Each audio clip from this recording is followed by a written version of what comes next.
None of this shit's up. God damn it. There it is.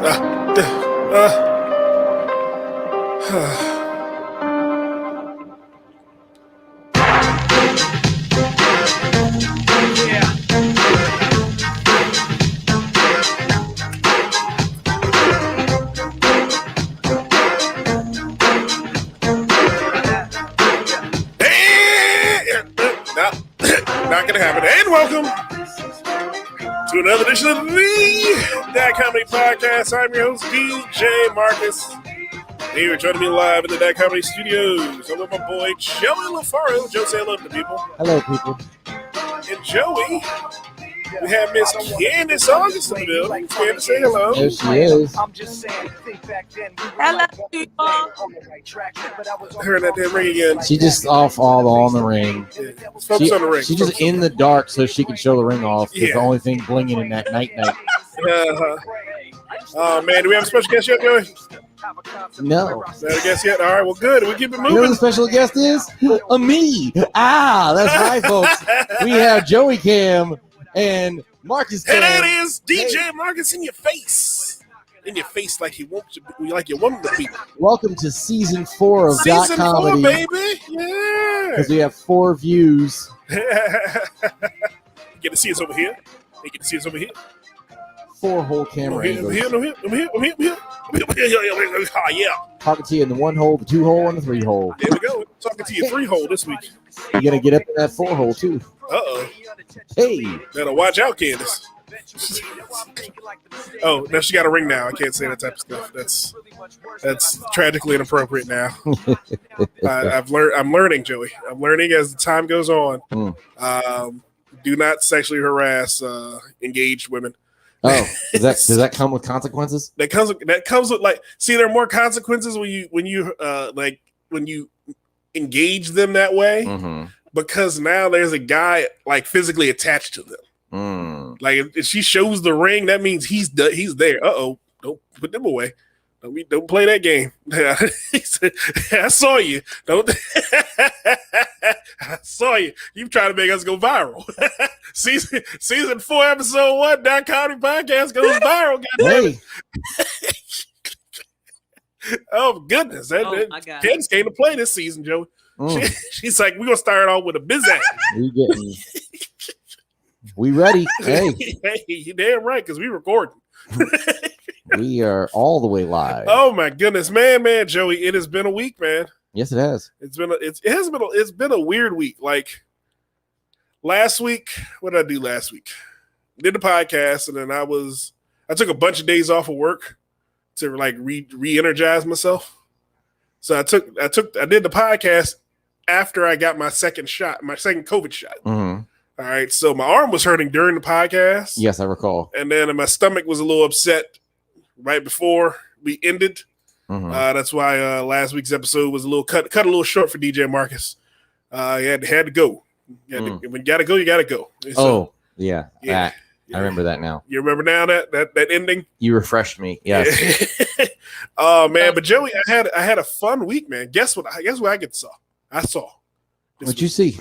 What you seeing? Now I know this is abnormal. What you watching on the DotComedy Podcast, but I went to a comedy show. Oh, you know who I saw live and in Technicolor? not me. Not Joey LaFaro. I did not go see Joey LaFaro. Not Candace. Not Candace August either. I saw. Was it Bruce Jesse? Bruce. No. Oh.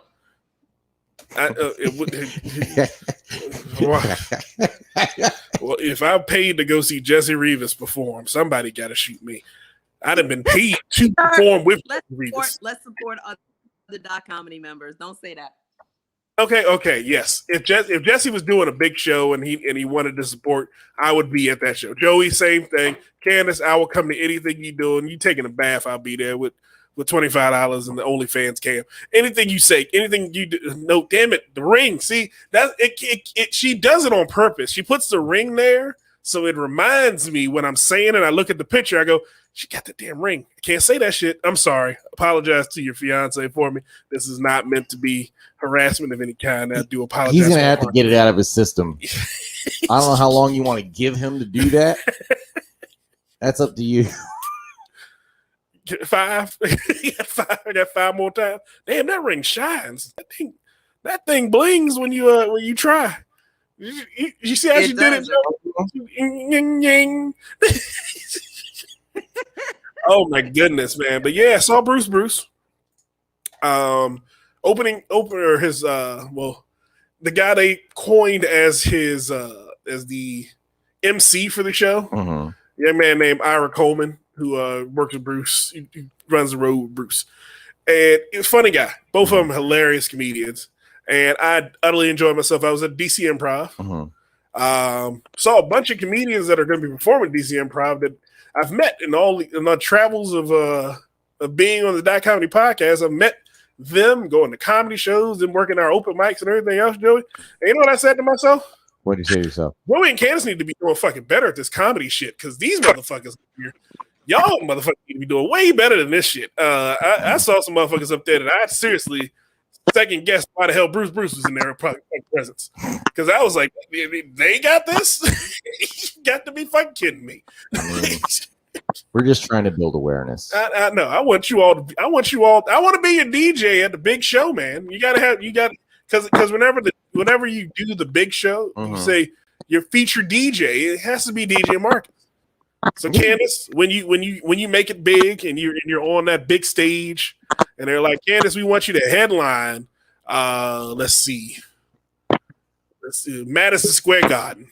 Okay, you go headline. You're gonna be the big closer at Madison Square Garden. It'll be the DotComedy showcase of the immortals. Okay, I guess we'll call it. I think we have a guest.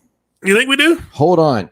Let me check our new CPMMA fight line. Yeah, the fight line, baby. Yeah. I don't know why there's leaves. Wait a minute. Well, there leaves. I don't know. It's a little different. It's CPMMA fight line. On this fight line, we have Art Garfield. Art, are you with us? I am temporarily with you. I'm at a stoplight, but I'm about to move again. And but I did find my charger, so I can actually go back to where I was and have them help me give me their passcode and Wi-Fi, and we can do this correctly. And I apologize. That's all right. Hey, take your time. Just let us know when you're ready to go. We'll bring you back in. Yeah, definitely. Okay, there's a Wendy's over here. Let me pull into their parking lot and see if they got to say, because McDonald's was McWhack.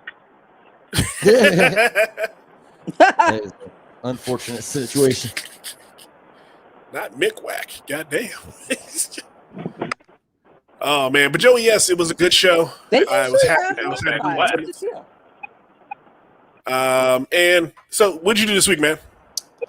I went to a football game. I went to so I'm lucky. I have a therapist who's a very generous person, and invited me to use one of his unused. He had a late person drop out on him last minute to go to the Giants Washington football team game, and he invited Redskins. me. Call them Redskins. Nobody cares. They're Candace, you're 1/4 Native American. Do you care that we call them the Redskins? No, not at all. There we go. See, Candace. Well, then.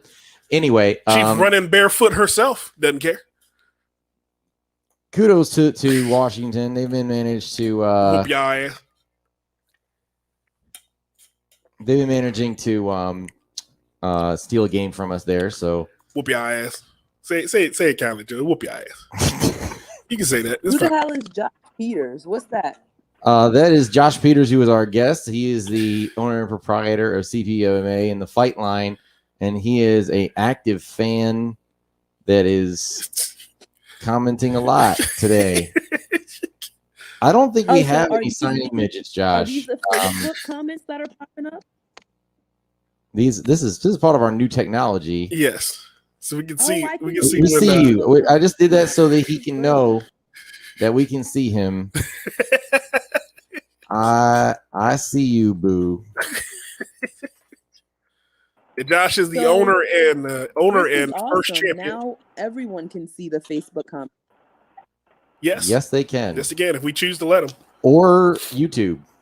And YouTube. Can they see Twitch comments too? Twitch comments. Yes. If I so choose. Because I'm minimizing y'all because y'all just tiles right now at me. He could see the comments and he would have to tell us what people were saying. Yeah, there used to be that way. Yes. There were a number of issues in our past live. But we are better, bigger, Now better, I can and see them blacker than myself. This is lovely. we are bigger, better, and blacker than ever. Joey LaFaro is black again. We need to get you some sort of avatar for when you go to audio. Right now, you just got that NPC bubble. Yeah. Blinking at us. Now both of them have that same bubble, which is hilarious. Oh man. Anywho, so I got invited to go to the football game. And I was able to bring my girlfriend with me. So I had an amazing time. We were right on the 50-yard line, but we were still in at FedEx Field. So idiocy was still rampant. There were fights in the parking lot, and there almost was a fight in the stands. There was a guy like 3 rows down in front of me who just kept turning around and yelling "fuck you," and like normally that drags out the ghetto in me and starts stuff, but I can't. I'm sitting between my therapist and my girlfriend. I can't be that guy. I can't be the guy. That would be horrible and hilarious. That would be the worst time to get in a fight. Oh my god, that would be the funniest shit ever. Your therapist and your girlfriend. Yeah, you got to hold yourself back on that one. My dad was at that game actually. I didn't tell you that because I didn't know until like 2 hours ago when I talked to my dad. He was at that game with my uncle and my cousin. Oh, and my cousin is a Cowboys fan. See, I don't understand. Why are you going to the other? Like, there was an Eagles fan there. I'm like, why are you here? So he was wearing a Cowboys jersey, and my dad and my uncle were just wearing their regular like Sunday clothes, Sunday afternoon clothes. And then so they're walking out, and there was a Redskins fan just like, "Hey, there's a cowboy over there." And nobody did anything about that. And I was like, good, because that normally turns bad very fast. But one of the drunkards yells, "There's a cowboy over there." I've been in that dumbass situation before. Yes. It's weird because there was like almost an equal number of Washington fans and New York fans there. Yeah. Like there was a lot of blue in the stands. And so it never wasn't loud. Like the entire night. Just like screaming. my voice still hasn't recovered. Oh, poor you, Joey. I wasn't complaining. I'm just saying that's how loud it was. I mean, I didn't think you were complaining. I just say poor you because your life sucks. Your life sucks. Your team sucks. You gotta go hang out with your therapist. That's weird. That's a weird thing to do, Joey. Can you guys hear me? Yeah, we hear you. Here we go. I think I got a good signal. It sounds really good. Very good now. I'm going to bring y'all up a little bit more. Man, Candace, you still with us? Witties. I guess Candace left too. I don't know. Just in the mystery mix. Mm-hmm. Because I can't see y'all. Now Candace is on mute too. Yeah. Lord Jesus. Oh, man. But we're going to get the bugs worked out because it's only episode. Uh-oh. Candace fart. No, I think that's an art fart. I think it's coming from Art's roadside manner.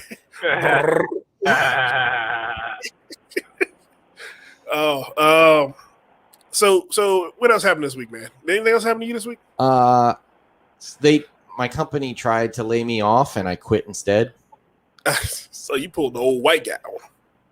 Yes. Yeah, you pulled the old white guy. You can't fire me. I quit. What? Okay. They're like, we'd like to lay you off in 10 days. And I was like, F that. You can lay me off now. Bye-bye. And then I hung up. How long you gonna work there till you actually quit? Huh? How long you gonna work there till you actually quit? What do you mean? I don't work there anymore. When's your last day, Joey? Right, You're tomorrow. white. Tomorrow. Listen, it wasn't. It's not that I don't actually work. Here's what it is. Sometimes you have like a fuckhead that runs the company, but you have somebody that you directly report to that you respect, and you don't want to F them over completely. Okay. You want to fuck over the other guy because he deserves it. True. But the people you actually been in the foxhole with, you want to let them survive a little bit. Okay. Like they're probably still going to lose an arm or leg, but you want to let them at least be alive at the end of it. So I agreed to have handoff calls with the people that are going to be replacing me. Okay. But I was very tempted to just say, I'm sorry, and this hurts me more than it hurts you. Oh, you pull an angry black mother on him, huh? But boss man need to catch this whooping. Well, let him explain to the client why I'm not there. There you go. During launch. Ooh, they launching this week? They launching this week. Ooh. And he was like, oh, yeah, so your last day could be the end of the month. Like, the fuck it can. What if they drop 2 checks in your bank account? What if they drop 2 checks in your bank account? Saying, it ain't about the money anymore. If it ain't about the money. No. It ain't about the money. Here's the thing. People think that because they give you money, they're entitled to you giving a fuck. And that's partially true, at least at first. But here's the thing. If I keep doing work and I hand in my work and you say, good job, and then you crumple my work up and throw it in the trash, eventually I'm going to just stop doing that work. I'm just going to hand you blank paper. And then after a little while, that blank paper is going to turn into a picture of a middle finger. And when you notice that piece of paper has a middle finger on it, it's the day I leave. You go really far, Joey. But I understand. Can you hear me? I understand the frustration. Yeah, we can hear you. Okay. Yeah, I understand your frustration, Joey. It working a part-time job is always a little harder than it needs to be, especially when we work for a company that you don't think appreciates you. Yeah. And I've been there in my past. I've never worked a part-time job. I've always had full-time jobs because, again, I'm a perfect person. I've done things and made things happen for myself and made myself successful for a reason. That's why I wear salmon-colored shirts. It's just good things, good nature. But I'm looking for big things from you, Joey. You get a new job? No. So that's it. This is it. This is my part-time job now. Oh, DotComedy is going to be a part-time job? DotComedy is going to be my part-time job. And I'm here for it, buddy. I'm looking at this. I'm saying the Lord is making a way for me to have less shit to do. So that I can focus on the things that are important. Like this bullshit. Hey, Joey. Yeah. Art Garfield here. Yes, sir. Hey, Joey. Were you there the night when I fired / he quit my DJ? You were there that night, right? I do remember that. Yes. And let me tell you something. So this is a story for your audience. Never before in the history of comedy has the DJ unplugged his shit 5 minutes before the show, like my DJ did. Not only do that, to add literal insult to the injury that he was trying to create, he sat at the bar to watch the fucking show. He came back and he heckled you. I can't believe he stuck around to heckle you. And while it was tremendously entertaining, it was also... It's like, I still have flashbacks of that shit. I'm sorry. Thank you, Joey, man. I'm emotionally fucked up. Well, like I go to a club now and I pass the DJ booth. It's like a fucking shockwave that goes, and I gotta walk away. You know, you know what I mean? DJ booths did they just remove the booth at Island Lounge? They moved it behind the stage so you don't have to look at it anymore. Well, Art, I can say. I think that's what he felt was the first. I think he felt that was the first diss, is when I put that banner up and it covered him. But I didn't do that on purpose. I did that because I want to have that full banner up so people cannot see what's behind in that back area, because then it looked like I'm doing a comedy show in a fucking banquet hall. You know what I mean? So right. I gently moved him over to. Yeah, exactly. And we moved him over to one of the booths where he could still be seen. But his assholeness shined through. Well, Art, as speaking from the DJ perspective, that DJ was very unprofessional. If you're looking for a DJ that is truly a professional through and through, will DJ anything you need in the DJ. DJ Marcus is always available for any shows, any gigs, anything you have going on in your life. DJ Marcus will be there for you, spinning the tunes. Because you know what DJ Marcus is? He's a certified DJ. I would presume that DJ Marcus was you. Yes, that's me. Yes. Is you. It is me. Yes, Okay, sir. It is and whoever will be me in the flesh. What's happening, DJ Marcus? What's going on, Art? I told you I had a DJ in my back pocket. You said, you say the word go, I'll get him here. Yeah, it works very well for me. You but sure did. So what we're going to do, Joey, we're going to take a quick break, man. Okay. And then we're going to come down and we're going to sit down, Mr. Art Garfield, and have just a tete-a-tete with him. Just meet him a little bit. He's new to the DotComedy family. New to the DotComedy family, but not new to some people in this room. Joey LaFaro knows him. He's new to me. So I'm going to find out some more about him. So we'll talk to Art in a minute. We'll talk to him, and we'll get more things going on, more fun and more thrills on the DotComedy Podcast. All right. We got London on the track. Whoa. On the track. Yeah, man, TIP in this motherfucker with me, niggas. To the max with it. Rex.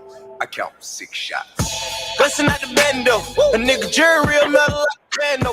I went from rag to riches to a feature with tip. I went from smart car to a bitch with some smart lips. And that if it need make my hip lip. I'm going fishing with these little bitty strip dips. And my bankroll kind of big dip. Woo. She gon' bring it on a big ship.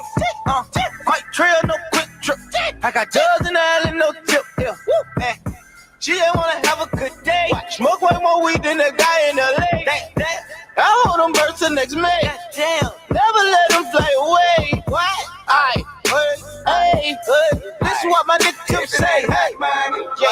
Don't be blowing me up, nigga. I ain't getting up. If it ain't about the money, ain't no use to you ringing my line. Stop wasting my time. And we're back on the DotComedy Podcast. This segment of the DotComedy Podcast is brought to you by Smooth My Balls. That's right, Smooth My Balls, Turf Chopper 3.0. And if it ain't about the money for you, guess what? You can save 20% off Turf Chopper 3.0 with Smooth My Balls. The code is available on the DotComedy Instagram, Twitter, Twitch. And it's right on the screen right now. And it's on the screen right now, so click on it, goddamn. You also can go to our link tree in the comments section or on our bio or wherever you DotComedy purchases are sold. Anyway, DotComedy purchases are sold. Yes. Hey, Anywhere you find DotComedy, you will find a nice promo code for you and yours for a Smooth My Balls Turf Chopper 3.0. 20% off, folks. You need to get one because I got one. It's right here. And Joey, we're back, man. It has been we haven't had a new guest in a while. It's been about a couple months since we had a new guest on the DotComedy Podcast. tell me I'm slacking. Yes, you are. That's my way of just covertly pointing out. Listen. That you need to get more. These variants are out here. I can't take a risk of having a variant on the podcast, so the filter had to get a little bit more stringent on who we allow on our feed. I understand completely, and that's why we practice social distancing in the studio. This desk is 6 feet apart, so that me and Joey never get close enough. Not even close enough for tips to touch. We don't get any closer than that. Can't allow them sniffles to cross stream. No, I may sound like ass right now, but this is a sinus infection brought on by air conditioners blowing in my face. It happens every goddamn year. I hate this shit. I hate this time of year so fucking much, Joey. It's like you like that the heat breaks, but and it's cool again, but then your allergies start, and you're like, why? It was nice. It was nice outside. The worst shit. But now my nose is running, and I don't know why. I know why. Because God hates me. God hates me, and He loves trees, so that's why I got tree pollen. I don't understand what the fuck tree pollen is. There's no pollen though. This is when they die. Oh, it's tree death. It's tree death. And so it's mold. Spring is when it's tree cum everywhere. There's tree cum all over your car. Tree nut everywhere. Well, I don't like that intro for our literally guest. and figuratively. I don't like our intro for our guest here talking about tree nut. I don't either. But we do have a guest this week, man. Mr. Art Garfield. Well, sir, welcome to the show. Welcome to the show.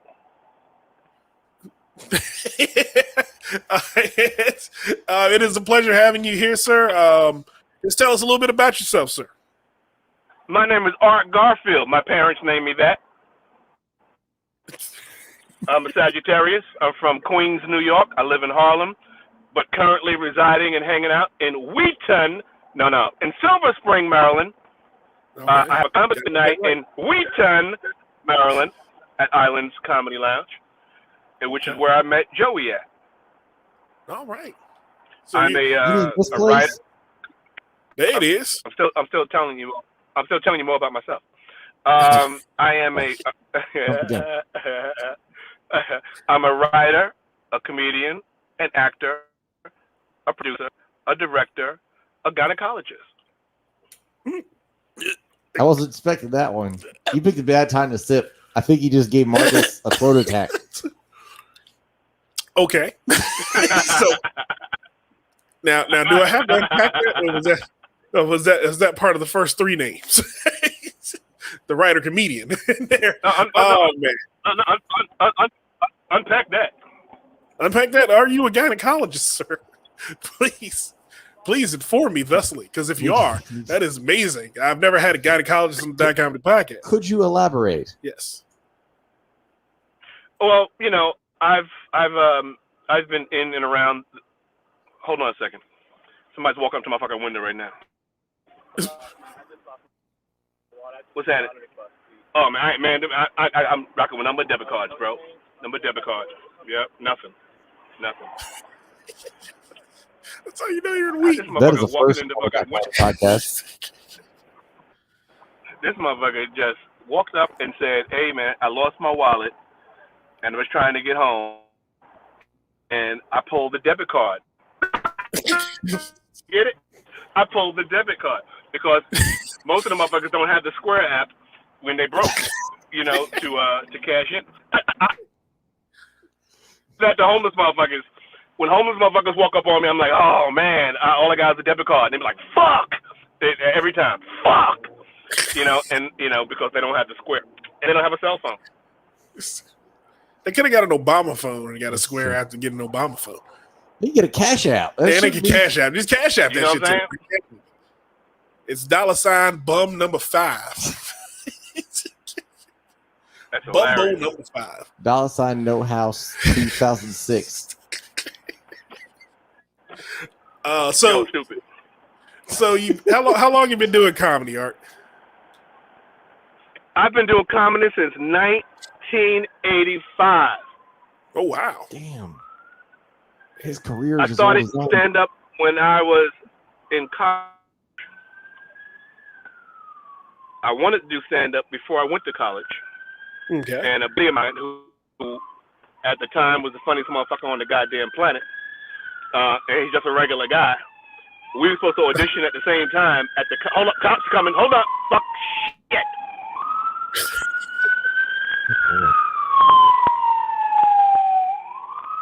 Hope they're not coming from you, sir. No, they passed me by. We're good. So all right. I wanted to. That was mad close, y'all. We did promise more thrills this season. I'm not secure. Yeah, I'm secure around it. Bums and cops. I'm insecure. I love our podcast, Art, but don't I wanted to Jeopardy. Just stay safe, please. Yes. Yes. Please.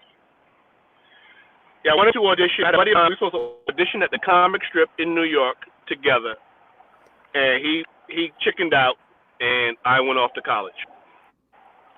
But while I was at college in Montgomery, Alabama, they opened up a Punchline Comedy Club down there, and I got a job working behind the bar. Well, actually, it was in front of the bar. I got a job. I applied as a waiter, but I never waited a table in my life. But I put down in the resume a bunch of clubs and restaurants that I knew in New York and Manhattan that were closed down. So if they would have checked, they wouldn't be able to fucking cross-reference. That's a slick move. That's a good move right there. I had my first tray of glasses as a waiter, and I spilled 2 of them before I even got to the goddamn table. And the owner of the club walked over to me kindly, put his hand on my shoulder, and said, "You've never done this before, have you?" And I said, "No, I haven't." He said, "Okay, put the tray down and get the fuck out." Now, he didn't say get the fuck out. He said, "Put the tray down and go help behind the bar." Because they liked me. And so I went behind the bar, and I became the bar back. And I had no problem with that. I just wanted the job, and I just wanted to be in that club. The only issue with being behind the bar was the bartender was this flaming redneck gay guy. Oh wow! And the bar was real narrow behind, so I'd have to, and no pun with me saying behind. The bar was so narrow that I'd have to walk behind him, and it would always be close. I would always have to scooch closer to the other wall, or to where the bottles were, to get by him, because occasionally he would stick his ass out to block me and get a big giggle out, like he thought that shit was funny. And I would tell him, stop doing that, man. And he go, why? Let me tell you, there's nothing funkier than a gay country ass white boy. Because you've got the gayness, and they already feel privileged because they're fucking gay. Fuck you. They already feel privileged because they're gay, and they feel like their rights have already been infringed upon, and anything you say to them is not nice. So they're already on the defense. Why? Why? Fuck you. That kind of shit. But then to be white at the same time. And redneck. You know what I mean? So he felt like, nigga, your ass is mine, nigga. Wow. He never said that. But that was the tone. But his eyes said Garfield, it. I need more ice. Garfield, you need to fill up these juices quicker than you doing. It's like, God damn, you country fag. What the fuck, man? Wait a minute. I didn't mean, when I say bag, I mean cigarette. I mean, like, it's like a fucking cigarette. You fucking cigarette. Fucking cigarette. You fucking British cigarette. Because as the comics used to say back in the day, I don't have anything against fags, I never will. Look at it, stop it, watch yourself, look out. Okay, so I don't mean nothing derogatory. I have gay associates and folks that I know. I have nothing. Do what you want to do. It's all good. Live and love.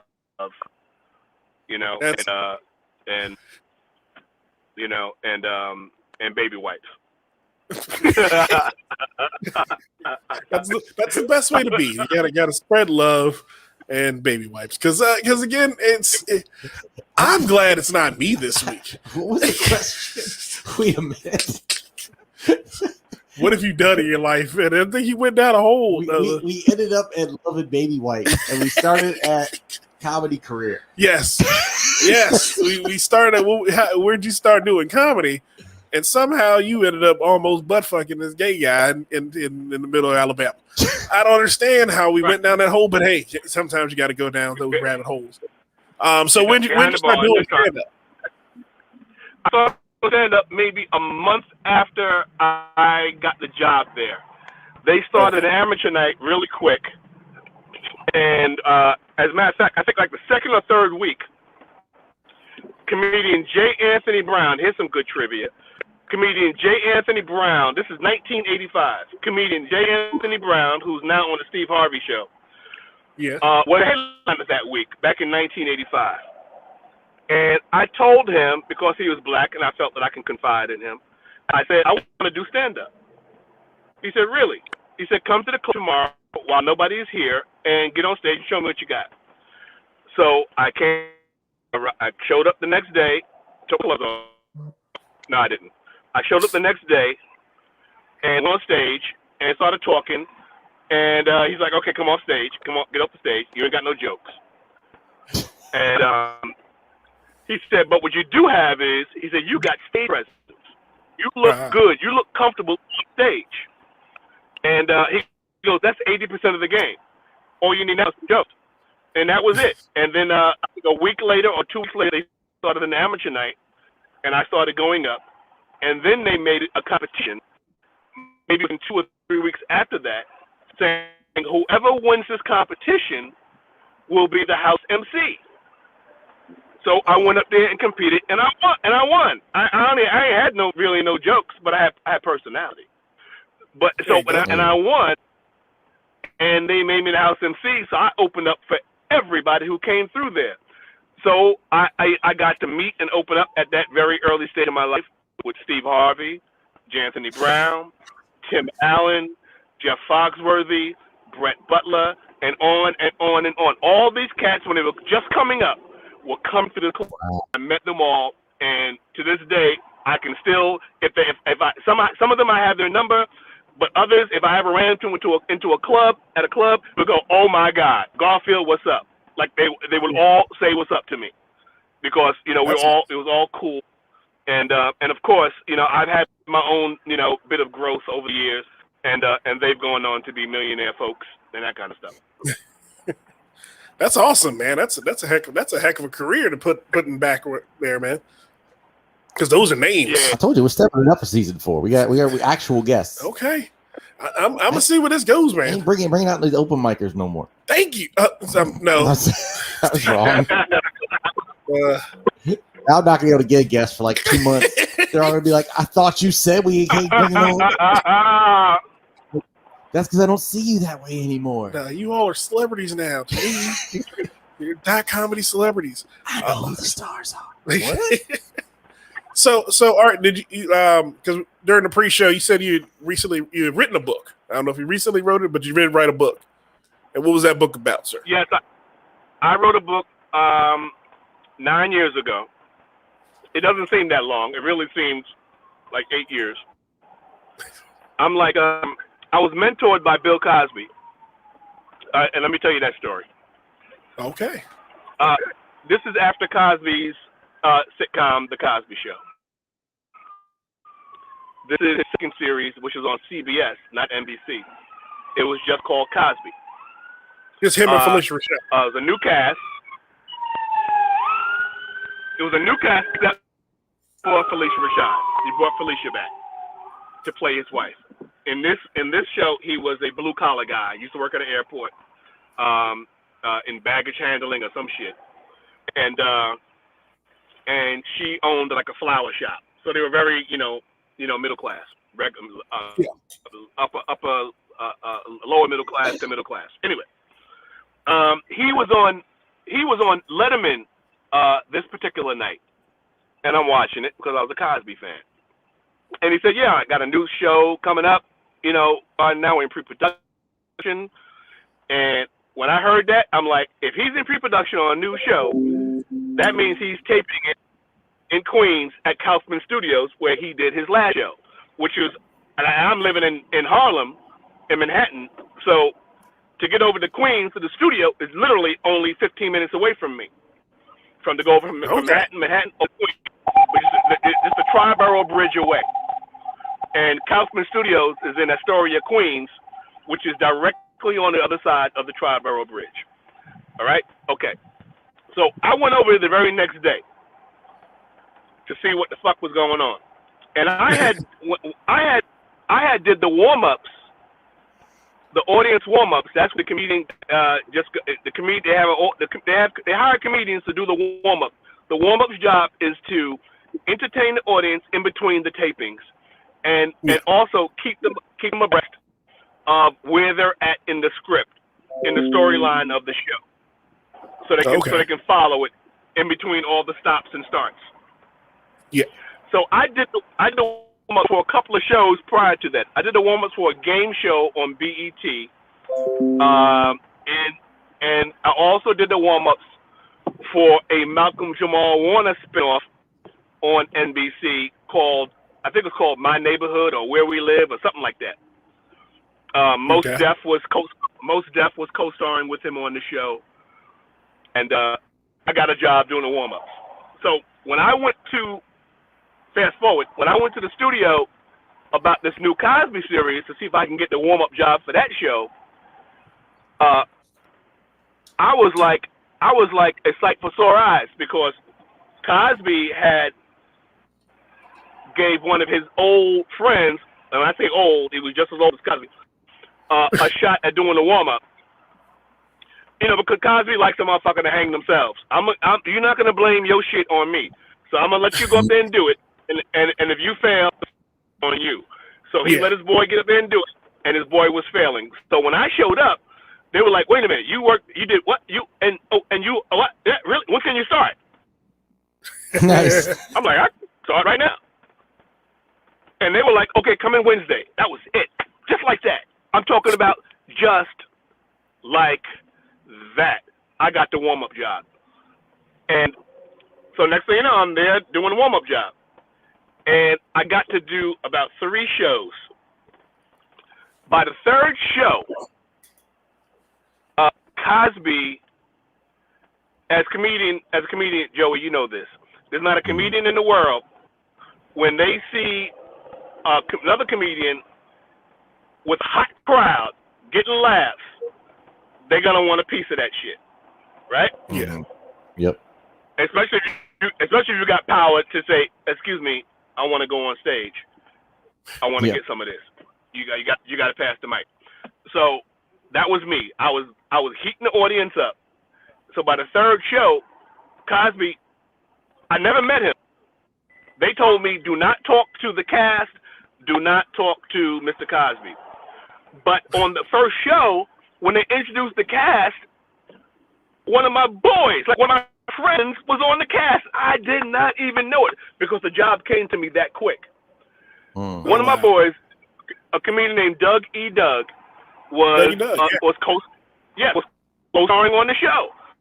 And when they introduced his name and he bounced out onto the stage, I'm like, oh shit, I'm in. Because when Dougie heard me up in the stands, I saw him looking, and I'm like, oh shit, here we go. I was backstage from that day on. I was backstage. I was in the dressing room every show after that. So by the 3rd show, it might have been the 2nd show, the 2nd taping. Cosby said from the stage, from the floor, from the sound stage, "Garfield." Now, mind you, I never met the man. I hugged him. I hugged the microphone, Joe. I hugged the microphone and said, "Did Cosby just say my name? Did Bill Cosby just say my name?" And the audience said, "Yep, he sure did." I'm like, "Whoa, yes, sir." He goes, "Throw me the mic." "Yes, sir."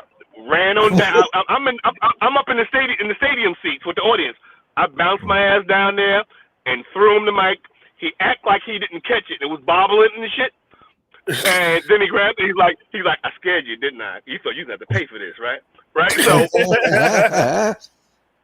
then he went off and did, literally, fellas, he went off and did 15 minutes of killer improv.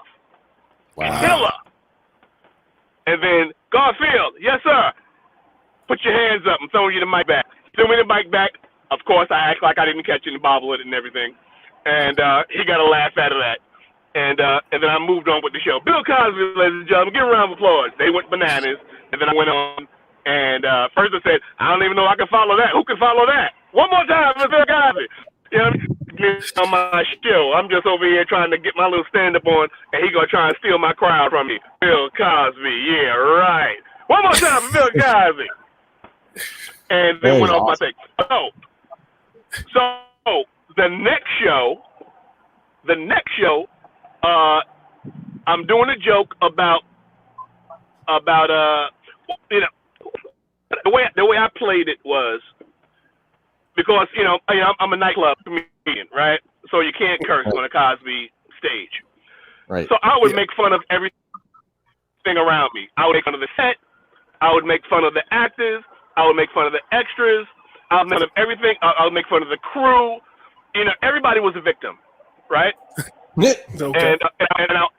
And I was killing them because I was good at that. So I was getting my laughs. But there was one joke that I did because the scene, the stage scene, the main scene was a street scene, and you got some stores, you got a delicatessen, you got a flower store, then you got a train station where you can see the stairs going up. You got a newspaper stand in front of the stand, and then you see a couple of homes on the other side. Okay. So in front of the newspaper stand was a black guy. So the joke I did was, ladies and gentlemen, what's wrong with this set? What's wrong with this scene? You can't figure it out? Look at the newspaper stand. What's wrong with that? You can't figure it out? There's not a black man in New York City that's in front of a newspaper stand these days. Why? Because there's always some guy that talks like this. Put that newspaper down. And then I went and did that thing, all right? Don't put that magazine down. The center, the bitch of the week is gonna be the same. All right. And, yeah, I didn't say bitch, but I said something like chick. The woman of the week is always the same. It's always the same woman. Why you always guys bit the magazine? You regular papers. Anyway, I did that whole thing. Got a big laugh. So, in between the tapings, they took a lunch break.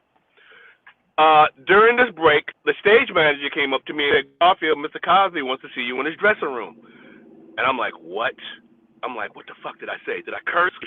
You know, when you're a nightclub act, it's part of your language. You don't know if you curse or not sometimes. It's just part of your language. I'm like, man, did I slip and curse? What the fuck did I do? What the fuck did I do? I'm like, oh my God, this is fucked up. First, God, oh my God. So I went to his dressing room. Oh, hey, come on in, have a seat. Yes, sir. Went and have a seat. Now I'm sitting, my friends, 12 to 18 inches away from Mr. Cosby, from Bill fucking Cosby. I don't hear anything this man says for the first 10 minutes. He literally sounded like the Charlie Brown teachers to me. Because he's talking, and in my head I'm going, this is Bill goddamn Cosby. This is Bill Cosby. There's nobody to witness. I'm sitting with Bill. This is Bill Cosby. Bill Cosby, I don't hear you. Bill Cosby. Bill Cosby, I don't hear you. So when I finally came to, he said, listen, I know you're a comedian, you work at night, but, no. He gave me a lecture on my joke. He said, the joke you do. This is why I called you in here. The joke you do. Why do you think the people are laughing? I said, why do you think? I said, well, because of the why. Okay, he said, let me make it. I'll make it simple for you. Why do you think the black people are laughing? I said, because the funny accent and voice. Okay, I'll give you that. Okay, why do you think the white people are laughing? And now, what I do know about Cosby, just from watching his series and everything, is if you do not have a correct answer to give this man, just say you don't fucking know. Mm-hmm. Don't try to be smart around him, because he's smarter. So that went through my head in nanoseconds, and I said, I don't know. He said, good. I'm going to tell you why. The white people are laughing because you're making fun of people that they can't fuck with. These are people who are coming here from a third world country with as good of an education as them and taking their jobs. All the jobs that black people won't take. They're coming in there and they're becoming dry clean owners, deli owners, motel owners, pharmacists, etc. And the white people can't fuck with them because they're just as educated. He says, I say that to say, if you're going to joke about anything, people, culture, or whatever, tell the truth about first. Because after you tell the truth about them, you can move them any way you want. Because you already said the real part. He says, as comedians, we're wired differently. It comes in one ear straight and out the other one all crazy. And don't be afraid of that. That's just the way we're wired. Don't think you're weird. Don't think you're weird. That's just the way we're wired. And then he said a bunch of other things in between, but I'll give you the gems of the conversation. He said, listen, I know you're a comedian, you work at night in the clubs. I don't know what you do during the day. I don't know what you do during the day. But you are welcome to come here and watch. And if I were you, I would take advantage of this. Spielberg is not going to let some little black kid come in and watch him work. But you're welcome to come here. And I started coming in every day out of that. I was at the writers' meetings and all that shit. I was coming in. I was like, I can come anytime I want. So I was coming in at the writers' meetings and schmoozing up with the showrunner and all that. And he embraced me too, because that guy, he gave him the clearance. Hey, look out for the kid. So now I'm in the writers' meeting. I'm talking to all the writers and all this kind of stuff. And the woman who hired me didn't like that. They did not like that I was becoming close with this man, because I become outside of their control. Okay. So a week after that, they accused me of saying something anti-Semitic. And here's the anti-Semitic issue that they put on me. Somebody came in. I'm in the audience doing my thing. Somebody came in with a broken arm. I said, "Hey, what happened to your arm? Car accident." I'm like, that's messed up. I did a joke, got a laugh. And then 2, 3, 5 more people came in, and then some I guess, I'm sure they were Jewish, came in, and one had a white yarmulke on his head, right? And I'm like, oh my God, were you in the same car? Right? I was like, with a head bandage and shit, right? I was like, oh my God, nigga, look at the bandage on your head. I said, were you in the same car? Got a big laugh. That was the anti-Semitic thing that they grabbed onto, I guess. So they called me into the office in between the shows and said that it was the supervising producer who hired me, the director, and the new showrunner. They had a new showrunner. They brought a new showrunner in. They had 2 showrunners on the show. Okay, because the first guy was real sweet and soft, and they needed somebody who was a kick-ass.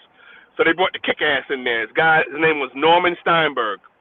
Norman Steinberg is credited with being one of the writers on Blazing Saddles, along with Richard Pryor and Mel Brooks. Oh. Yeah. So that was his. That's where he got his balls at. He walked in with his jock strap and his nuts hanging over his shoulder and shit. Damn. So they called me. They said, you said something anti-Semitic. A member who's a friend of the show complained, and we won't be needing you anymore. I'm like, what? I couldn't believe it. I'm like, what? I'm like, God damn. I'm like, I didn't say anything, but it was, they had all the key people there to make it real. You know what I'm saying? You got the showrunner, the director, and the supervising producer. So, so it's not like when the word got back to Cosby, it's like we all agreed that he should not be on the show. Yeah. So I'm like, fuck. I had a gig in Michigan the next day. It was a Friday. They tape on Thursdays. I'm in Michigan on Friday. So from the gig, from the hotel room, I'm calling Cosby's assistant because I became the cool, where I got her number. You know what I'm saying? Not on the intimate level, just on a cool level. So I call her and I go, hey, did Mr. Cosby say anything to you about me? She goes, no. I said, nothing at all. She goes, no. I'm like, I'm saying to myself, I hang up. I say, okay, cool. I tell Cosby I'll see him on Monday. In my head, I'm going, oh, shit, he don't even motherfucking know. I'm showing the fuck up. So I showed up that Monday at the writers' meeting like I normally did. I'm in the reception area because now I have carte blanche to walk in now. I got to be somebody has to come in and get me now to bring me onto the set. Yeah.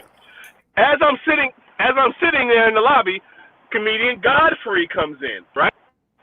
And he comes down and sits down. I'm like, yo, G, what's up? He's like, hey, Garfield, what's happening, man? I go, I'm just chilling.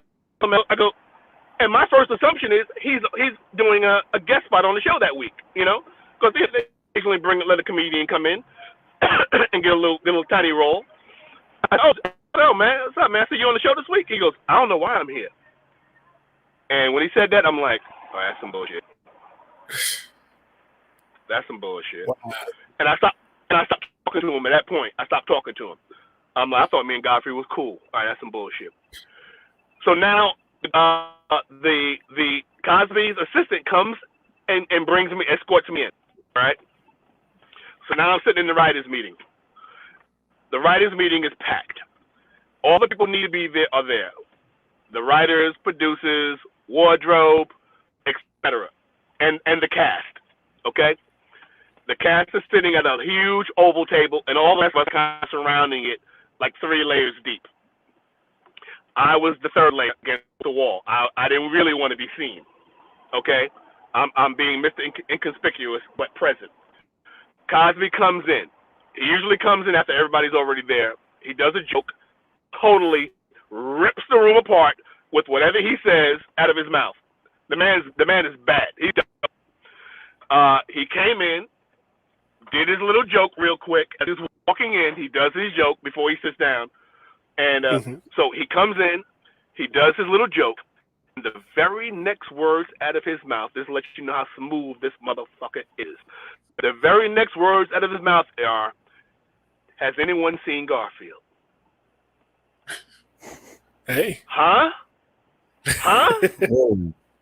Huh? One of the producers who did not know that I was fired goes, yeah, he's right there. And I wave my hand, right here, sir. He goes, oh, good. Give Garfield something to read in this week's script.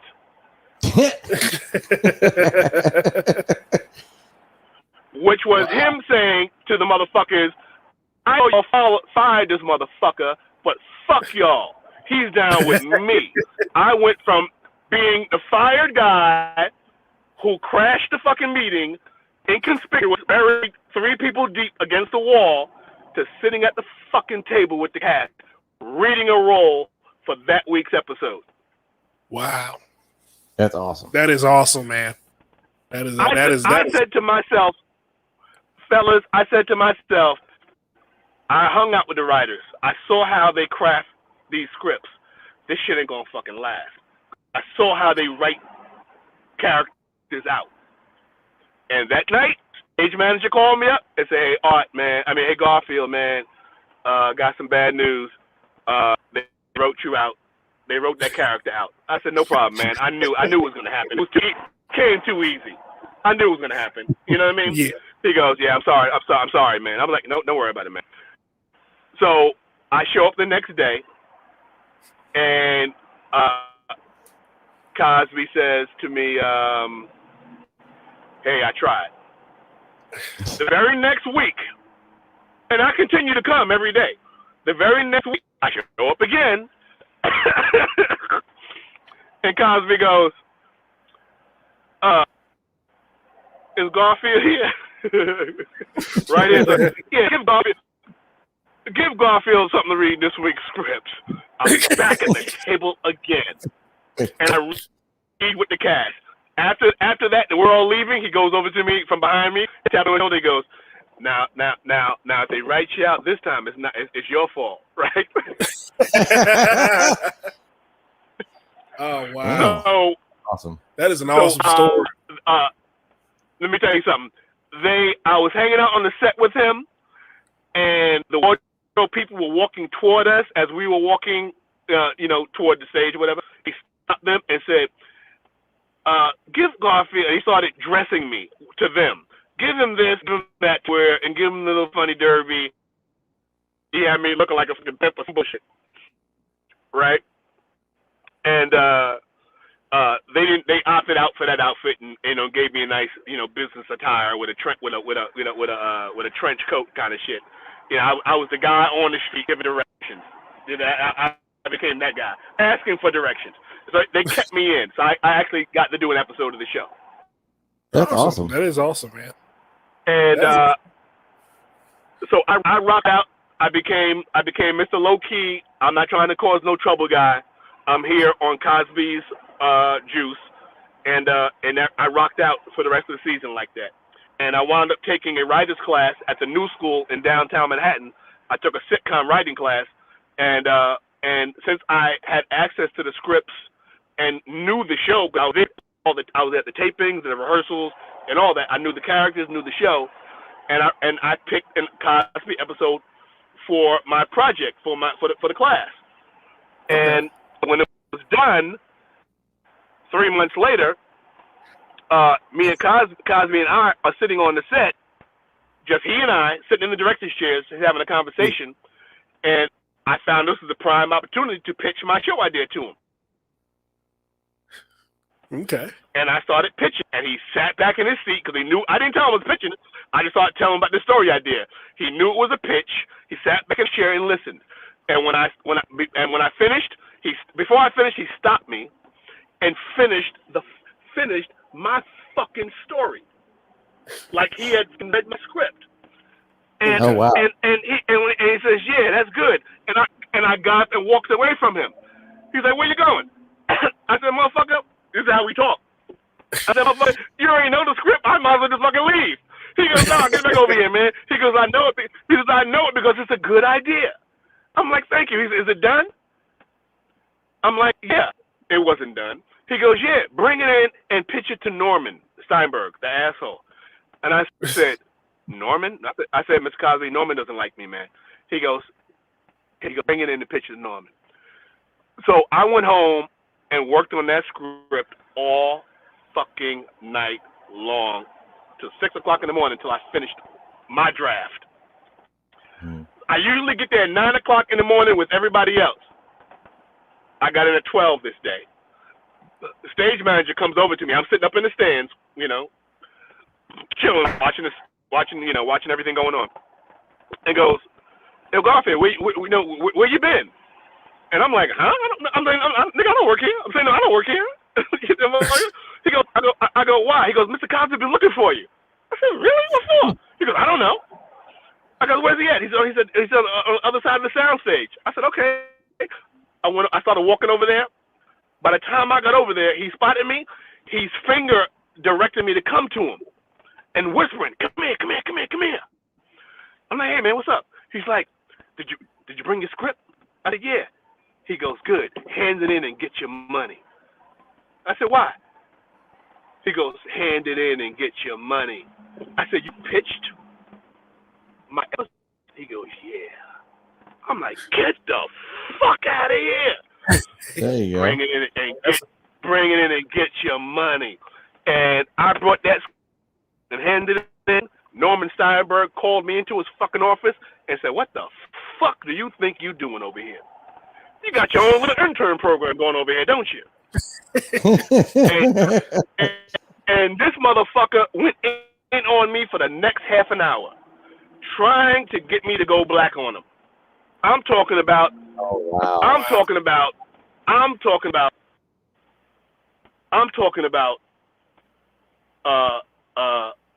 harassment, prejudice, all that discrimination, all that stuff. He was hitting me over the head with.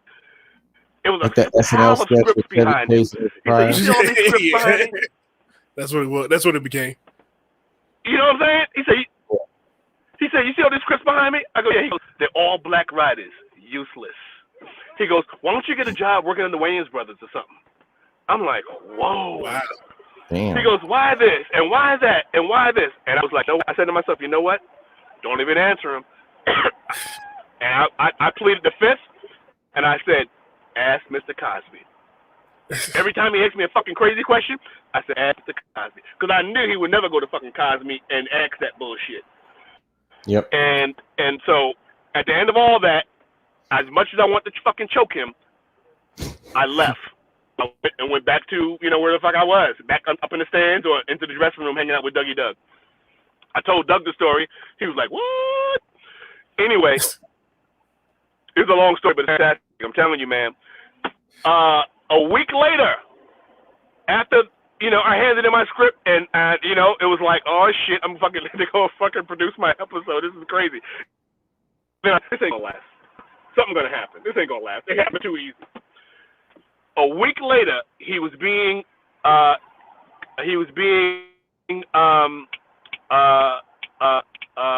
what's the word?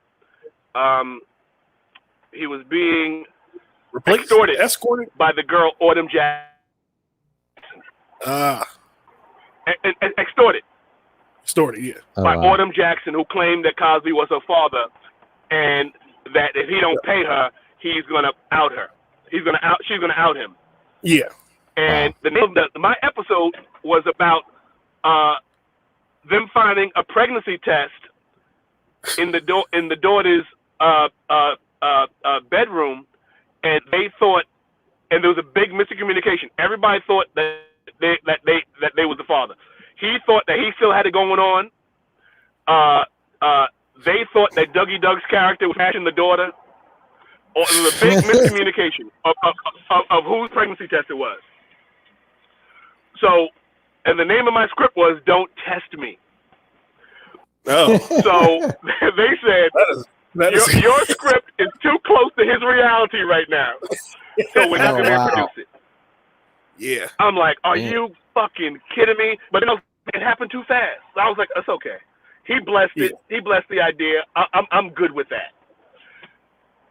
And and then a week after that, his son was killed. Oh no! A week after that, his son was killed.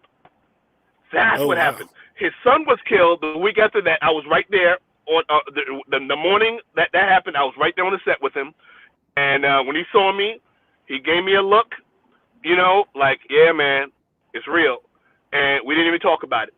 And then a week after that, thinking it was vulnerable, the girl decided to extort him. That's what it was. So he was fucked up because of his son being killed, and now he's being extorted.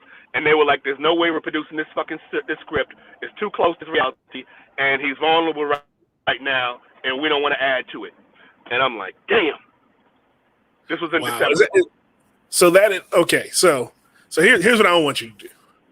You didn't gave like three from the story you just told us on the DotComedy Podcast. You done gave about 3/5 of your book away. I don't want you to get arrested. I want you to hold something back so people go buy this thing. Very true, because all that's in the book. Yeah, yeah. I need them to go out and buy this thing. The book is it has a warning on it. It says, "Due to the graphic of the nature of this book, please read." So I guess you're not supposed to be reading it aloud. They gotta read it with their eyes so that they don't have someone overhear the story and get in trouble, because it's definitely not safe for work. Not at all. Not at all, man. That is a powerful story, man. By a powerful writer, man. By a storyteller himself, man, Mr. R. Garfield. Again, sir, the book is called "Power Was My Mentor" by Mr. R. Garfield. Go out and get it. You can find it on where can you find that, Joey? You can find it on Amazon. You can either get it for your Kindle or get it a paperback. And we drop the link to do that right in our comics section. Oh man. Yeah, you can also go to www.powerwasmymentor.com. I'm sorry. Yeah, you can do that. Okay, powerwasmymentor.com. Yep. Powerwasmymentor.com. Yep. Awesome, man. That was an amazing story, man. It is a pleasure to have you on, Art. Again, man, we about to break this down though and get into some trending topics and shit going on in the world. Joey, what's going on in this world, man? You got a sneak peek on what's going on in this world? Yeah, man. We got wait. Can you plug my comedy night? Can you plug my comedy night? Yeah, the stage that you agreed for, Joey? Oh, that's gonna happen. That's gonna happen. That's gonna happen. That's gonna happen because again, is it Island Comedy Club? We did, yes. Island's Comedy Lounge. Island's Comedy Lounge in Wheaton, Maryland. In Wheaton. Thursday night. Yes. 2 nights from that. And we got comedian Pierre coming in this Thursday. Comedian Pierre from the movie Baps, and with Bill Bellamy, How to Be a Player, and his podcast, The Panic Room, and he's been on Def Comedy Jam and all those shows. Yeah, he's headlining this Thursday. Pierre been around from the sound of things as long as Art. Yes. I've known Pierre's name has been ringing out as far as comedy goes back when I was a baby DJ. Yeah. Okay. Yep. At Island Comedy Lounge in Wheaton, Maryland, man, come out to September 23rd. You're going to be performing as well, Art? Yes, I think Joey's going to do a few minutes too. Joey LaFaro. Yeah, as the flyer says, I'm one of the less important but funny comedians. That is exactly my lane. Joey LaFaro in big time mode right now, man. You gonna do it, Joey? I told you, man. You gotta go where you need it, man. I mean, that's not in question, Marcus. It's just, is the world ready? I think they are. I think they're ready because the COVID got them ready. Okay. COVID got them ready. COVID got them shook up for me. Yeah, COVID got them a little shaken, so they're gonna need you to get them stirred, Joey. Go to islandcomedylounge.com. Tickets now.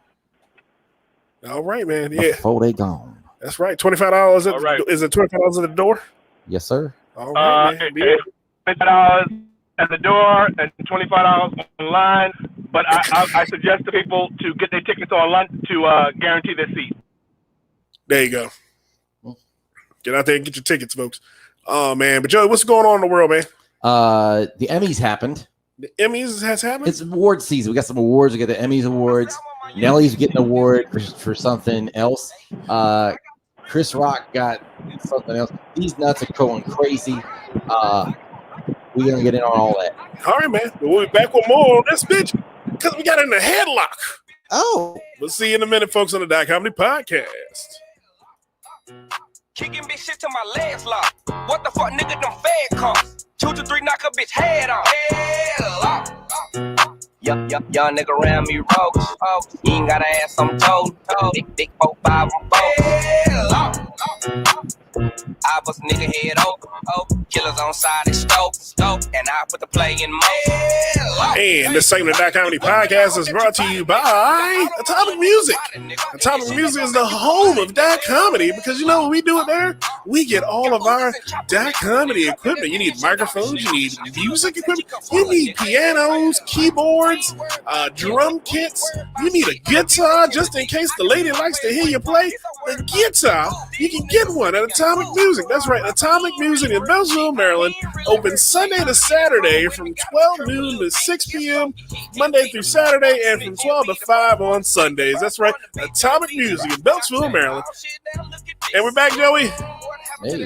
Hey, man, we got this shit in a headlock. Do we, though? Like my daughter right before the damn podcast, she almost killed me. We're gonna talk about that at some point. Yeah, that was jarring.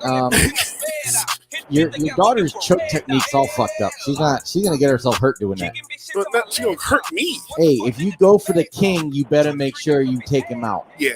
Wait, no, I got that wrong. If you go aim at the king, you better not miss. That's what it was. Yeah. She missed because I was if you weren't here and these cameras weren't on, Joey, I would have fucked her all the way the fuck up. And I am an honest person. Do I have to disconnect before you say stuff like that? No. Why? Shit. I gotta protect the future. She mine. God damn it, she mine. That's what I tell people all the time. Anybody ever get mad at me for what I say or do with my daughter? Remember, I'll keep paying for it. I pay for every check.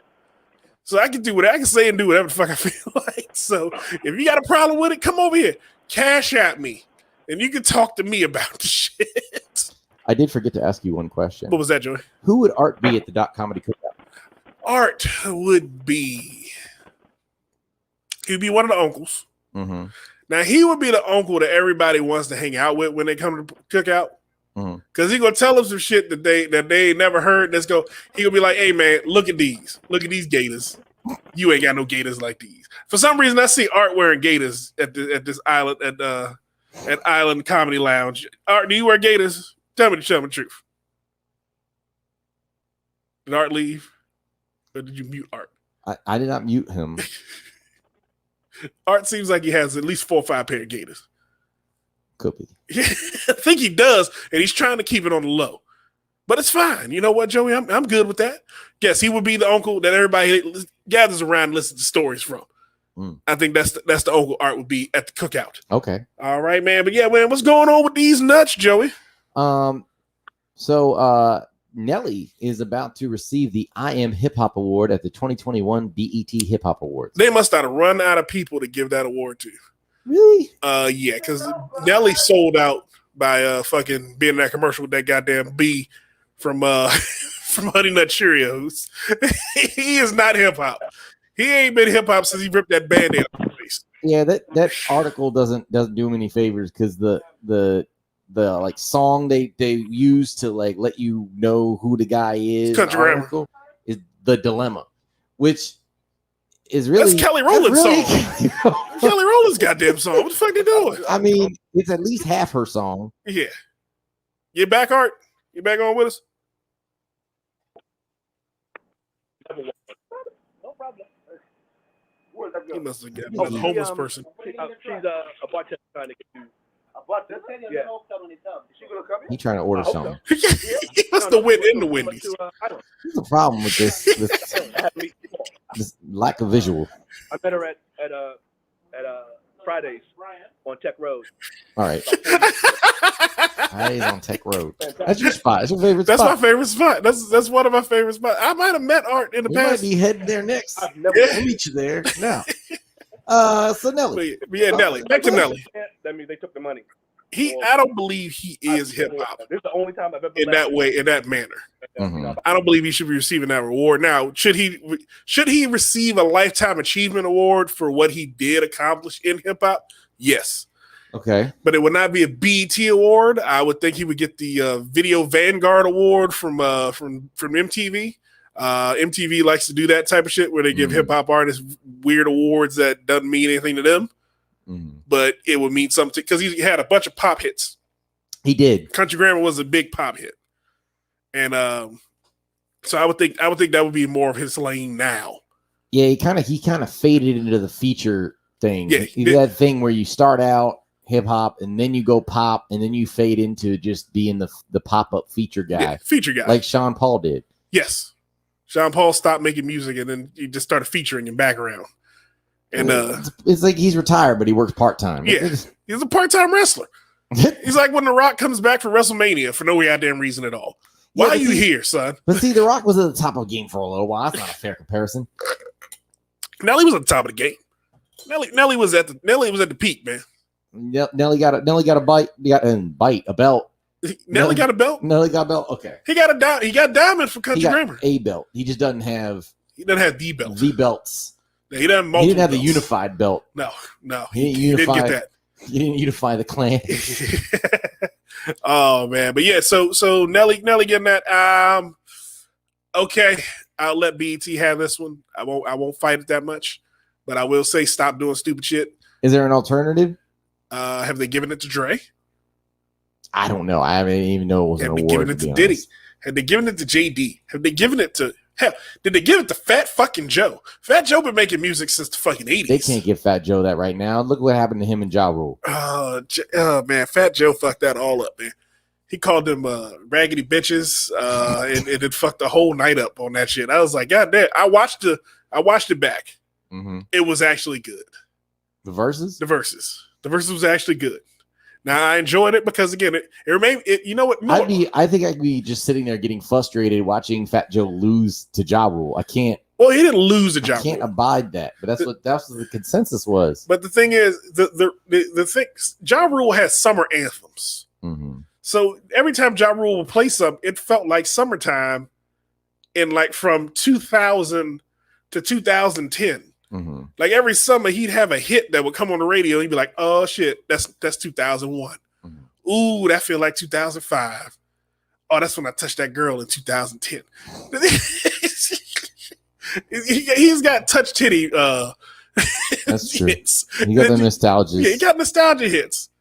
Now it was a good battle. It was a good battle. The reason it wasn't great was because of the amount of extras that they did. They did bringing in all these damn women to rap and sing and shit. And I'm like, and I remembered, oh yeah, that's all their albums. Each of them, all they do is have a whole lot of female vocalists of some sort on every song. Does Remy Ma count as a female vocalist? Yes. Yeah, she does. Even when she's fighting the beat? Yeah. Because she walk around the middle of the Texas. But Remy Ma, to me, they did a good job with them. But again, I had to remember that that's what their catalogs were. for the extended time. Like Ja Rule had other hits that were like before he started doing the chick rap. He just rapping for women, but he didn't make it famous off of those. He made big off of chick rap, and that's why 50 clowned his ass for years. But then 50 did chick rap for like a good hot minute. He did, but Ja Rule got murdered with that Hail Mary thing. Like he got dusted on that one.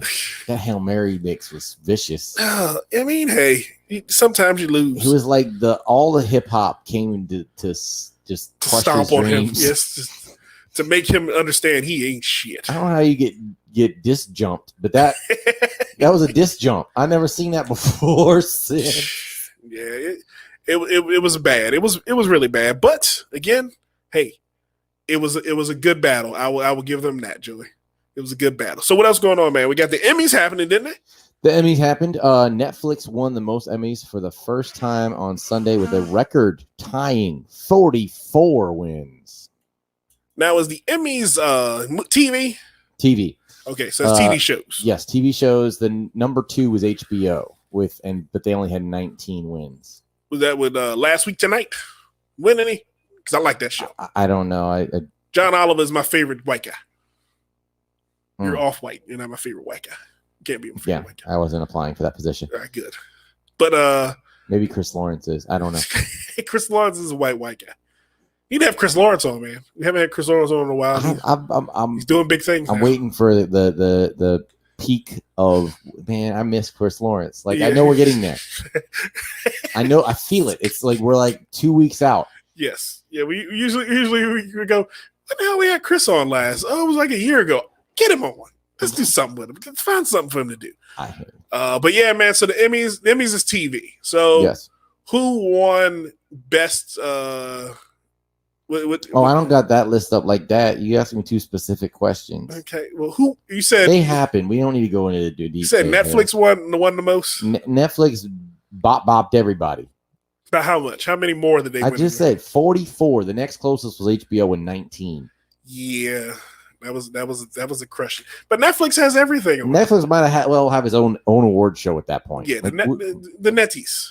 The only things that won for HBO, Netflix won for The Crown for Best Drama, The Queen's Gambit won Best Limited Series, HBO won for Succession and good show, Watchmen, even better show, which I thought was last year, but remember 2020 was long.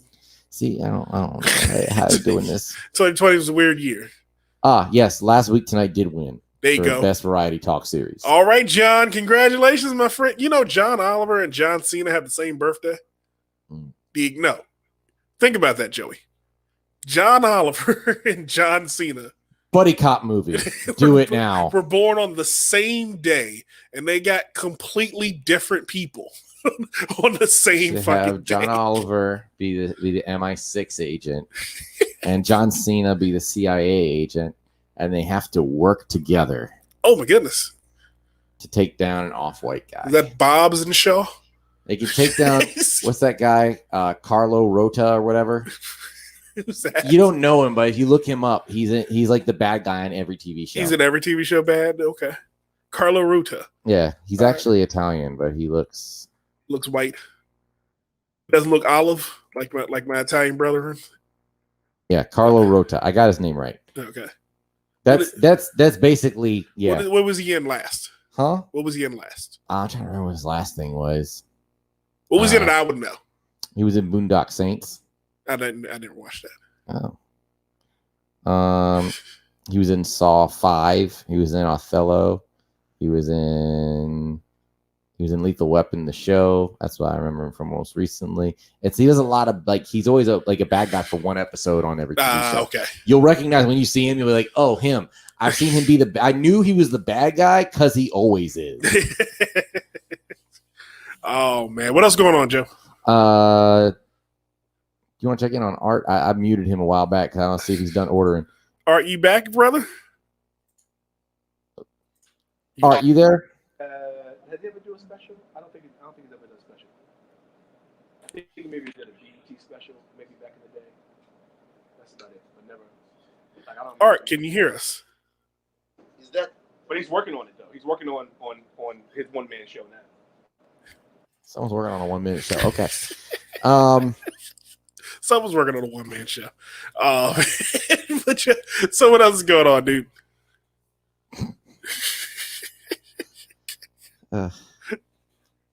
We'll get this together. We'll get it together. We'll get the fuck together. He's being that relative on the Zoom call Yes. that forgets to hang up right now. But I don't want to. I don't know if I should just pull the plug or No, let them be. We'll just check in periodically. Check in periodically. Okay. Chris Rock says he has COVID and says he tweeted, "Trust me, you don't want this." Okay. Who said they wanted it? I don't know. He just said, "You don't want this. Get vaccinated." Okay. Didn't comment on his condition, and the representatives did not immediately return a request from CNN for further comment. So he did he not get vaccinated? He joked on an episode of the Tonight Show in May that he received the Johnson & Johnson vaccine. Oh. And joked they used his star status and skipped the line in getting it. So he was vaccinated. But he got Johnson & Johnson. Nobody can trust that Johnson & Johnson. God damn it. Well, that's part of it. But the whole point of the vaccine is to prevent it from killing you. It's not really. It's not really there to stop you from getting it. Yes, it just prevents it from being life threatening. Yeah, that's why I got my second shot, man. Mm-hmm. And I got 10 more days. I'm 14. It's just basically the whole idea of this vaccine is get you used to being sick so that your body doesn't freak out when it has to respond to, because it's not the actual virus that kills you. No. It's your own immune system overreacting because it doesn't know how to handle adversity. So this is why we do obstacle courses, because our bodies don't even know how to handle adversity anymore. This is a fucking ridiculous ass world. Someone asked me to do one of those damn things. Do an obstacle course? Yes. And the other person told me that people were getting E. coli from the mud pits. Oh, you're going to do the Spartan run? I wasn't going to do none of that shit. Last time I signed up for one of those, it was a scam, and they went out of business and stole all my money. $100. Poof, gone. That's what I thought was going to happen with those watches I bought. Like, the company was going out of business when I bought them. So I thought they were just going to go and take my $40. But they sent me 8 watches. There you go. None of them bitches fit, but they sent them. Now they've become gifts. Yes. Now they'll be very expensive watches gifts for Christmas. Soon to someone near you. Small wrist motherfuckers. What else is going on, Joe? The Fugees are having a reunion tour. Ready or not, here they come. To do the same damn shit. It is the 25th anniversary of The Score. Okay, so the refugees, as most of you know, include Lauryn Hill, Praswell, and Wyclef Jean. Mm-hmm. And FUGs. I thought Dylon killed him. Wait, that was Dylon attempted to kill him. Wyclef killed Dylon. Yeah, Wyclef killed Dylon. You're too close. It's too close, my friend. Too close. But this is kind of music you need to hear when you talk about the Fugees. Mm-hmm. Now, the one thing I played in my head when I saw the article. Yeah. Ready or not, here I come. You can't hide. You know why you can't hide though, Joey? Why? Because she's gonna be 15 hours late to the show. She's gonna show up the next day and say, "I'm ready to go on," and they were like, "The show was last fucking night." Because Lauryn Hill is notorious for putting together shows and no showing the motherfuckers. And she'll be like the headliner, so people will be waiting all night for her, and it'll be like 10 o'clock, and they'll be like, "Oh, Lauren's not gonna perform. She's got strep throat." Motherfucker, you didn't know you had strep earlier? She did say, "I decided to honor this significant project, its anniversary, and the fans who appreciated the music by creating a peaceful platform where we could unite, perform the music we loved, and set an example of reconciliation for the world." Yeah, she hates Wyclef. I think she's hated the Wyclef for years, and that's going to be funny. The last time they got together was the block party for Dave Chappelle. You ever see Dave Chappelle's block party? No, I haven't actually seen it. I'm aware of it. You've never seen it. I don't know where to see it. I got the DVD. I didn't know there was a DVD. It's on Netflix. It was just a thing that I missed that happened in the world, and I was sad that I couldn't go. I was too. when I first saw it because I was like, oh shit, that happened in New York. I could have went. Mhm. I was around. I wasn't live. I could have just went up to New York. I thought you needed a special pass or something. Well, you bought the tickets. Like he was in New York promoting it. Okay. He was like, hey, people can come out. So you got tickets to it, but you had to get on a bus in Harlem. So it took you to a back lot in Flatbush. It's so weird. That sounds convoluted. It was. It was fucking like if you Those watch things are not close to each other. If you watch the video, I made that trip. It's an hour. Yeah. If you watch the video, the making of or like the documentary behind it, you'll see that people were just sitting there going, we don't know what the fuck's gonna happen. He just gave them like box lunches. He drove past a college and just said, hey, I want your band to play at this show I'm putting together. And the band manager called the dean, and Dean was like, "Yeah, I guess so." Dave Chappelle said he was Dave Chappelle. Dave Chappelle just do it, yeah. But this is when Dave Chappelle. You're gonna be the dude that said no to Dave Chappelle. He wasn't Dave Chappelle at this point. He was almost there. Like Dave Chappelle now could get fucking Morris Brown to play. I thought this was a while after the whole Africa thing. No, this was during Chappelle show. Are you sure? I could have sworn this was something that happened. That I remember being surprised by it because I thought it happened after he had gone away to Africa. We didn't know when he was ever going to come back. And then I remember the first thing that I heard about was the block party. Unless I'm mixing that up with something else. You are. But I remember there being like this thing. You're like, oh, Dave Chappelle did all this thing. You're like, well, I didn't know he was back in the world. Dave Chappelle block party was in 2000. Chappelle block party. Pulling it up. It was 2 years after the Chappelle show ended. Book it. 2005. When Chappelle show ended. When Chappelle show. Okay, damn it, Joey.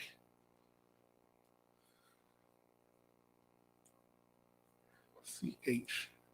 Come on, DotComedy research team. This is your goddamn job. Chappelle show ended.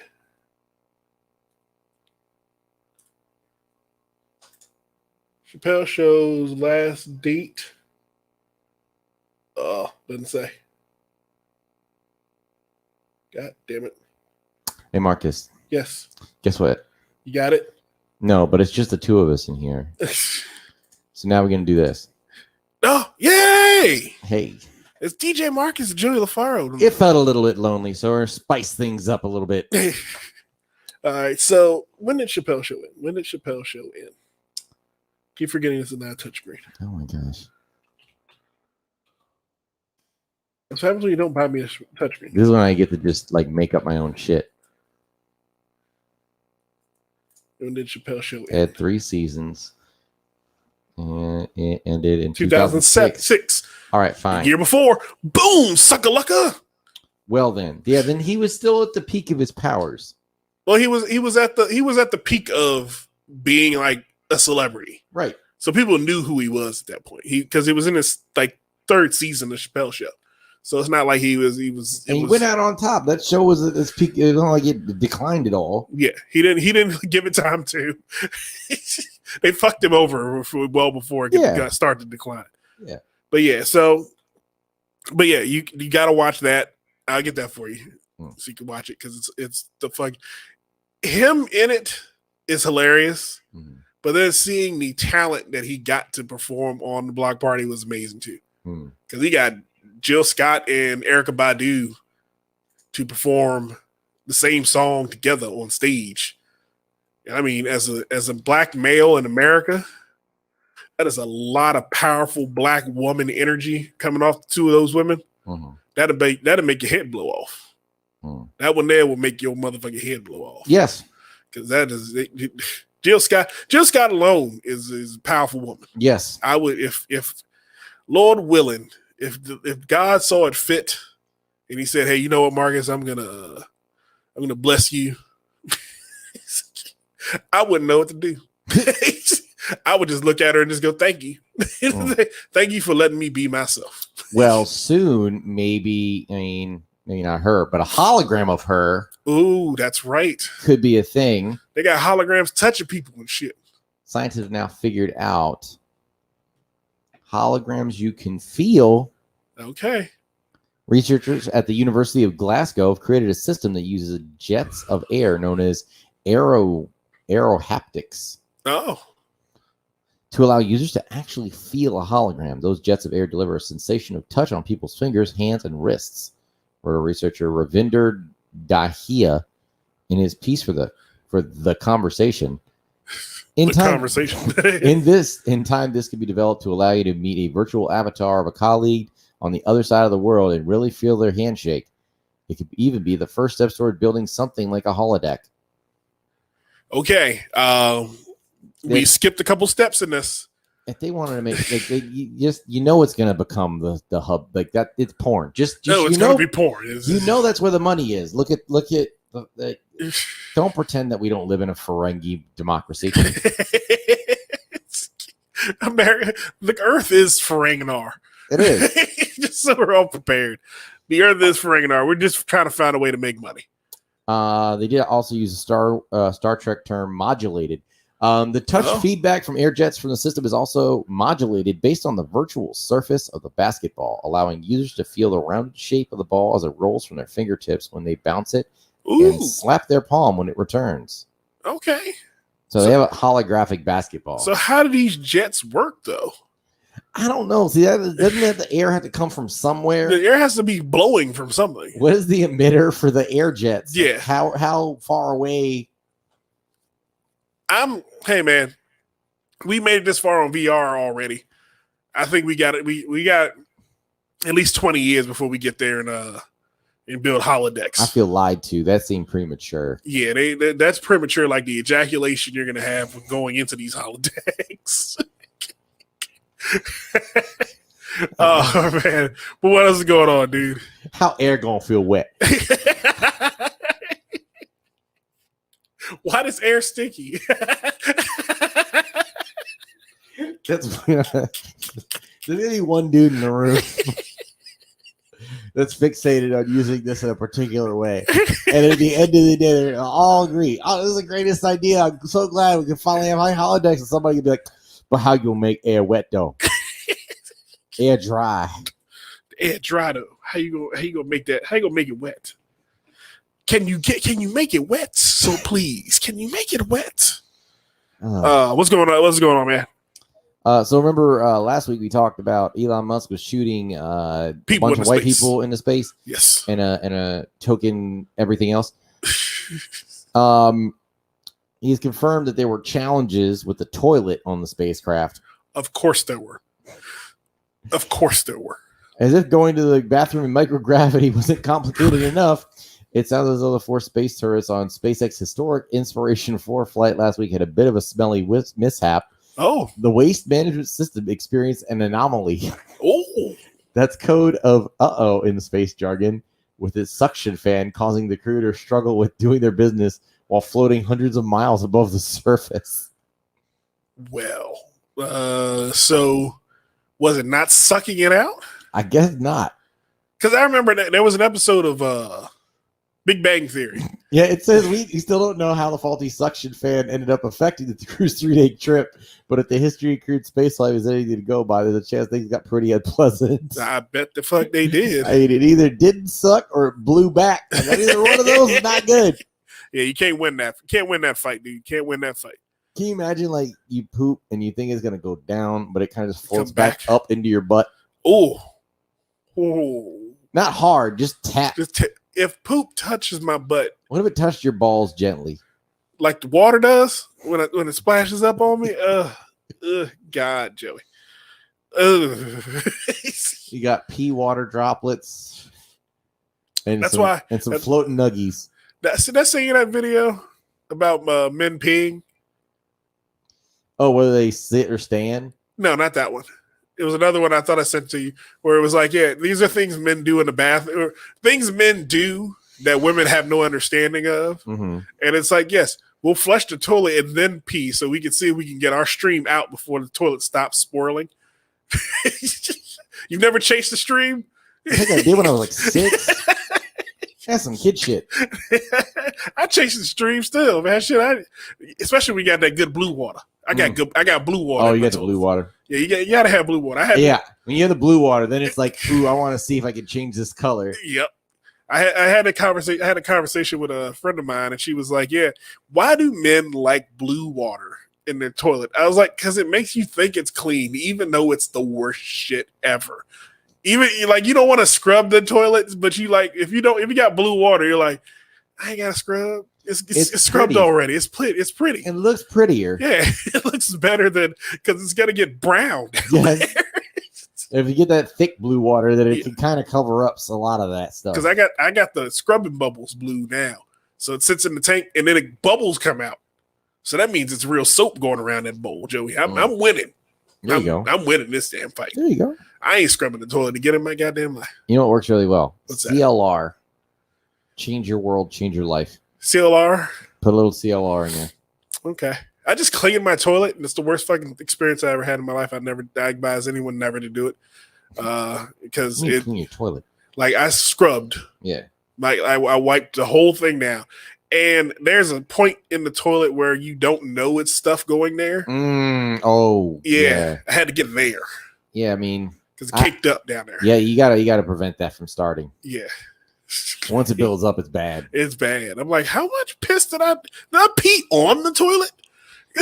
It doesn't seem possible. It doesn't seem. How did it get here? Is where I always ask myself, and I'm like, I don't even understand this. You ever notice that there's got splash on the wall nearby? Yes. And you're like, how? I was sitting down. Well, I don't sit when I pee. I don't know about you. You don't sit when you pee when you about to take a shit. You're full of shit. I know damn well every damn man is peed on the toilet because you don't stand up and pee and then sit down and take a shit. Oh. Okay, now you sound like that bartender that was working with Art. You should have to sound like that when you talk about shit. Please, I don't need that to happen that way, Joey. But yeah, back that conversation we didn't have last week, Joey. Mm-hmm. Do you wipe standing up or do you sit down and wipe? I don't see how do you get it in there? That was my question. But there's an effeminate look. Like I noticed it when after I had pondered the question and I looked at myself in the mirror when I was neither, because if you stand straight up and wipe, that's weird too. Well, I usually I stand and wipe. There's no way you're getting enough in there to clean it out properly if you're standing straight up. See, you got T-Rex arms. If you stand straight up, that means your cheeks are pressed together and you mix match in that whatever's left in there. No, you take the palm, right? And you wrap your whole hand in toilet paper. And then you come with this crease. I'm not making a shit glove.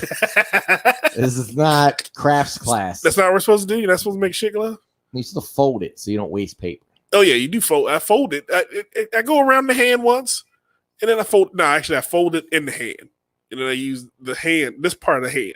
Fold and you turn, and you fold and you turn until you wiping shit with shit, and then you go throw that away. You wipe till it's white. That's what I was told when I was little. Yeah. So that way you don't get skid marks. Skid marks are the worst. And stand up, folks, because if you're sitting down, you're gonna get your hand in ass water. Well, this show's going down the toilet. Pretty much. What else is going on, man? Anything else going on in the world? That's all. I just want to do this real quick, though. I want to see if I can share something with you. Can I see if that? Okay, go ahead. We have new technology available to us as of this week, and I want to see if we can do that. I want to see if that's a thing we can do on the DotComedy Podcast. Remember, I was telling you about Carlo Rota. I know you know this dude. Okay, can you blow that up, please? A little bit bigger. This guy. Yeah, I do know him. He been in every damn TV show. That's why I like all of them. Yeah, he's been in a bunch of movies, and I've seen him. I've seen his face. I do recognize him. If there was a face, this is Off-White, ladies and gentlemen. This is exactly what that's what Off-White is. This is it. Like the fact that he gets typecast as a villain in every damn show. Yes, this is Off-White. Shows that he is indeed Off-White. That's the ceiling. They can't let the man be great. Yeah, well, hey man, we can't let the Off-White ones be great because then the white ones. But we can share it with you. Hey, the new DotComedy Podcast, man, season 4 is started, and the episode 1's in the books. We already had more as promised. Yes. We had more thrills as promised. Art almost got arrested, and we almost got canceled. So there was more thrills, and there was what was the other one? I said there was going to be more fun. We had more fun. We did have more fun. We had more fun. I did have a lot of fun this week, Joey. It has been a real good show, man. For Candace August, Joey LaFaro, Art Garfield. Art Garfield. God damn it! I keep wanting to call him Art Blank. I don't know why. It just sit in my head. Art Blank. I don't know why. It just fucks with me. But Art Garfield. That's the owner of the Falcons. Atlanta Falcons. Oh man, but Art Garfield, man, get his book. That's right. Power Was My Mentor. Yes, definitely pick that book up, man. It sounds like it's an amazing story. He's got some great anecdotes. He's got a lot of life lived. No, yeah, definitely, man. His comedy career is as old as I am. And a year older than me. A year younger than me. Yes. Oh man, but Joey, it's been a real fun week this week, man. And we got you got that show coming up. Yep, Islands Lounge comedy this Thursday. Go ahead and check it out in the comments. You can get your tickets there. Get your tickets right there right now. Yep. And then also this Saturday at the Ugly Mug DC with Mr. Alex Starr. We will be back at the Ugly Mug at 6:15. And I will be there both working the door and doing stand-up. There you go, man. Joey LaFaro is a busy human being. DJ Marcus ain't doing shit this week. Quadruple. You quit your part-time job, Joey. I quit mine. Yes. I told the ho I can't drive out to Fredericksburg every week. So I'm looking for a new gig. If anybody looking for a DJ, guess what? DJ Marcus is available. So find me on Instagram, Facebook, Twitter, anywhere you find DJ Marcus .comedy. That's me. Get these J's. Get these J's. All right. Well, we're going to head out of here, folks. It's been fun. It's been real for the DotComedy team. I'm DJ Marcus, and we'll see you next time on the DotComedy Podcast.